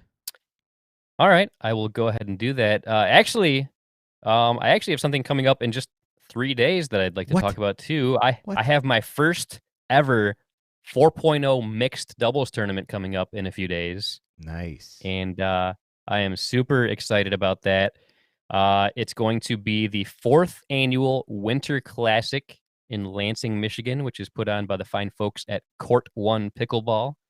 And it's in Lansing, Michigan. Like I said, it's my first ever 4.0 mixed tournament, mixed doubles tournament. And my partner is Jenny Heslip. She is awesome. I cannot wait to play with her. I had a chance to practice with her a couple times in the last few weeks, and I thought we played very well together, and I absolutely feel like we have a great chance at doing well. And it's actually a money tournament too. So if we win, we're going to win some money. I love it, man. I love it. No, that's great. I mean, think about that, right? You know, John Davidson said he's won $80, so he's technically a pro. Hey, right? Yeah, if we win, I'm going to be right up there with him. I think it's close to that. Maybe not quite as much, like once we divide the winnings, but I mean, it's going to be close. So I feel like John Davison, I'm coming for you. I'm going to be the people's champion soon. I'm taking that throne from you. When you win, not if you win. When you Exactly. Yes. Yes. And so last week, Jenny and I practiced in Ann Arbor together, and we actually got the chance to play against one of the teams that's going to be in our division, and we had a pretty epic match, and it was neck and neck the whole time. So I feel like there's no reason why we shouldn't be able to win this thing. Do it. Go do it. But are you gonna get video from it? About that. Oh yeah. Yep. I'll be vlogging it up. I will be doing one of my tournament coverage videos. Super excited about that. And yeah, my first ever 4.0 mixed tournament. I'm super excited. Good stuff. I tried to vlog it up at my last tournament I played in up at Pickleplex, but the tournament director shut that down pretty quick. Really? Yeah, he didn't want me getting video of our matches, even though the teams we were playing against were good with it. It was adamantly no cameras. Oh, wow. Getting video. Can't. Interesting. First time it's ever happened. Ever. Wow. Yeah, I have never experienced that during a tournament. I've had like maybe 2 or 3 people when I was doing rec play and doing videos that said like, please don't get me on camera at all. And there were a couple times where they were in the shot, so I like had to blur them out. But like it's very rare to come across people that do not want to be in these videos. No, he didn't. None of the people that were being videotaped cared. He just didn't want me to take video. Wow. Interesting. Yeah, I don't know. That's very odd to me. Yeah, actually, my opponents were kind of pissed because they're like, we want to watch this video. So, I don't know. Come on, Pickleplex. We've done a lot. We've done a lot to try and promote you guys, and that was not. I'm not trying to bash the Pickleplex. I'm not trying to leverage social media to bash them. It was very frustrating because I think that, 72 people watch our vlogs from these matches, and those 72 people could have learned more about the Pickleplex. Right. Yeah. Maybe. Yeah, that's a bummer because I mean, people all the time tell me that they love seeing when you and I do tournaments just because like a lot of people are at the same level that we are, and they love to see if we're growing in our experience and stuff. Right. And I love showing it off too. More people are at our level than the pros. I mean, obviously people want to watch the pros play more than they want to watch us play, but I do think that people enjoy seeing that. So, hey, hopefully that's the last time we've ran into that issue and it was just isolated to this tournament director. We'll see. Yeah, hopefully, because I love doing those things. But so I was talking about my first ever 4.0 mixed tournament, and next week though will be my second ever 4.0 mixed doubles tournament. And why don't you explain to our fans why and how that's all going to happen and what's happening? In a world where pickleball is the greatest sport ever, which is the world we live in right freaking now, there's going to be a tournament next week at the Bonita Springs YMCA, and that is the Florida Grand Slam. And if you guys don't know what the Bonita Springs YMCA is, it is the home of Peak Performance Pickleball Academy, which is run by Chad Edwards, Simone Jardim, and they have one of the greatest pickleball clinics ever. And they're going to be having a great tournament down there. And Webby, are you coming down for it or not? Are you in or are you not in? What are you doing? What's happening? So my original plan was to come down, but unfortunately, I am not going to tell you that I'm not coming because I am coming. Yes, I'll be there. Yes. So Webby's going to come down. I'm going to be playing. Right now I'm signed up for men's doubles next Wednesday to play with my buddy Mark. And then Thursday I'm signed up for singles. However, we're also going to be live streaming a lot of the pro matches. And because the pro matches are happening the same day as the amateur matches, I'm not sure if I'm going to be able to play singles, but we'll see. Right now I'm signed up to play 6 p.m. singles, so I don't know. I'll have to figure that out with Chad and Simone. But anyway, Webby flies in Thursday night, right? Yep, I'll be there. I think the plane is supposed to land around 3:30, so I'm hoping I get down there in time to meet up with our mutual buddy Mark and my partner Kim, and hopefully we can get some practice in before the big day, because Friday it's going down, my friend. We're yelling timber. Get it? We are. And I don't know if you see this comment here from Kim Bashrush, but she says, "We are coming for you, Eddie." Kim. Oh, man. Let me tell you something, Kim. Your back better be strong and ready next week, because you are going to have to carry Webby a long way. That's all I got to say about that. I'm not going to deny that, but to be honest, I'm feeling pretty good. I've seen Kim's resume. She's been doing some pretty good things on the court lately. She's got some a good amount of hardware that she's been bringing in at the 4.0 level. So I'm feeling pretty good. And not only is she my partner for the 4.0 mixed tournament, she's going to be my partner for the long-awaited Eddie versus Webby Part 6. Oh, yeah. Yes, so that will either take place during the tournament if we happen to face each other, or if that circumstance doesn't happen, we'll be having that match after tournament play. But there's one caveat here, and that is we could quickly have an Eddie versus Webby 7 happen very quickly if we happen to meet each other more than once during the tournament. Yep, so if we meet each other in round 1, 2, or 3, whoever wins that is going to be the champion. But if the person that got defeated ends up working their way through the loser's bracket, and the other person ends up making their way through the winner's bracket into the finals, and we meet each other again, yeah, Part 7 is happening. That's right, but couldn't that could also take place in the loser's bracket? Yeah, that's a good point. Yeah, so no matter what, I mean, if we meet each other a second time, regardless of how it happens, that will be Eddie versus Webby Part 7. So this could be a groundbreaking, historic event. I'm excited. And yeah, you guys should I'm be super too. excited.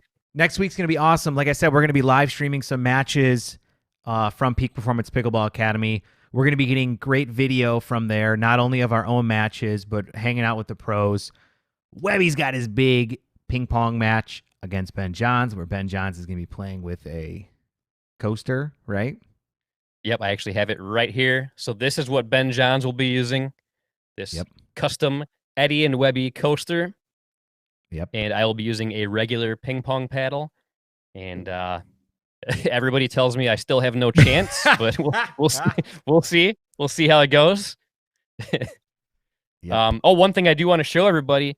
So as most people know, Eddie and I will be playing for the Eddie and Webby Championship belt and autographed Kyle Yates paddle. You mean which this? he is pointing to right now? This belt and this paddle? Is that what you're referring to? The one that's been here 5 times in a row? That's really not important, but yes, that is the one I'm referring to. But not only that, the partner of the winning team, a.k.a. Kim Bosch-Roosh, will be going home with this bad boy right here. That's right. This is the official Eddie and Webby Championship medal. Or Nicole's going to get her second medal because her and I won Eddie versus Webby 2.5. So, yeah, technically that is a possibility, but come on, Kim. Let's make sure that doesn't happen, all right? I'm ready. Oh, man, I can't wait. Man, so much great stuff happening. I mean, in a few days, I'm doing my first ever 4.0 mixed tournament with Jenny. And then next week, doing the mixed doubles tournament with Kim and Eddie versus Webby 6. Cannot wait. Well, and we did get a comment from Jenny that says, "Hey, partner." But I can't pull it up on the screen for some reason. Well, hello there, partner. That's awesome. awesome. I can't wait. So many good things going on. Super stoked. Yep. Yeah, I'm excited for you to come down to Florida where it's nice and warm, where we can actually be outside. And it's going to be a lot of fun. And I'm looking forward to it. We might actually do a couple other videos, too, that might have to do with maybe hard seltzers. I don't know. Maybe some slick tricks. You know, we have so many epic plans in mind. I hope we have time to pull it all off because, you guys got to stay tuned. We have so many great things in store. And Andre, I will do my best to bring the belt north. It has spent way too much time down south, and it definitely needs to come north, no doubt about it. It really likes it here in Florida, so we'll see. But yeah, oh man, Kim is really she's really confident here. She says the medal is ours. Well, and I believe her. Honestly, Webby, do you want to know what I hope happens? I hope that it comes down to a match where the belt and the paddle and the medal are earned rather than lost. Because I feel like our matches leading up to this point, it's been like who's made less errors, right? It's been like who screwed up the least. Yep, exactly. I hope because both of our skill sets are starting to get up there, I really do hope that it comes down to who wins it by playing the best. Because for sure, I don't mind losing if I play incredible. I really don't. If I lose, because I have no control over whether I win or lose. Zero control. Nobody does. But you have control over how well you play. So if I play awesome and you play awesomer and you guys take home the medal, then I will be the happiest guy in the world for you. Yeah, I totally agree. I couldn't agree more. And yeah, you hit the nail on the head. The last few matches have definitely come down to who made the least amount of errors and not who played better. So, but I feel like we both have definitely gotten a lot better. Our previous match, the singles match, I mean, I thought we both played very well, but it did come down to who made the least amount of errors. So it would be nice to finally have a match where somebody earned the win. Oh, no. I earned all 5. I'm just saying. No. None of them were earned. No, I earned all 5. I'm saying that it was because I made less errors than you and beat you. What I'm saying is if both of us are playing to where it's not about the errors and it's about both of us getting good points and setting them up, that's what I'm talking about. Right. But yeah, definitely. I lost the previous 5. You did not win the previous 5. All right. What else do we want to talk about tonight? Oh, man. That's all I've got. I mean, I've got other random topics, but they're more for like a dinking around. We are not doing dinking around tonight, so I think they're good to save for a dinking around show. I think I got everything off my chest that I wanted to tonight. What about you? Yeah, I feel good about it. Another great episode. Frank Anthony Davis was a great guest. Super excited that you're coming down next week. I'm just excited to see you. I feel like we're best friends and we don't get to see each other that much. So it'll be good. Yeah, it's a bummer. We hug it out. Seriously see each other. To do the man hug. We only see each other. Yeah, we only see each other a few times a year. So I'm glad I'm finally able to go down there, especially this time of year. So it's going to be super exciting. Very I'm nice. glad you'll be able to get some sun on your skin because you're looking a little pale there, buddy. Have you seen the sun since October? Actually, this has been a super mild winter. I mean, it's been, even on the cold days, we've seen sun. So sun hasn't been a problem. It's just been very cold. All right. Well, anyway, it'll be good to have you down, hang out, play some pickleball, live stream some pickleball, get video of some pickleball, drink some pickleball beers, and have a good time, right? Oh, for sure. Can't wait. It's going to be an awesome next couple of weeks. It's going to be an awesome year. Just the year 2020 has so many awesome things in store. Big things going down. But I got to tell you, man, we got a lot of great things coming up in the very near future, so you definitely want to stick around for it. This has been episode number 61, right? Yes, sir. Which means there's still 61 of you out there watching, and guess what? We appreciate What up? you.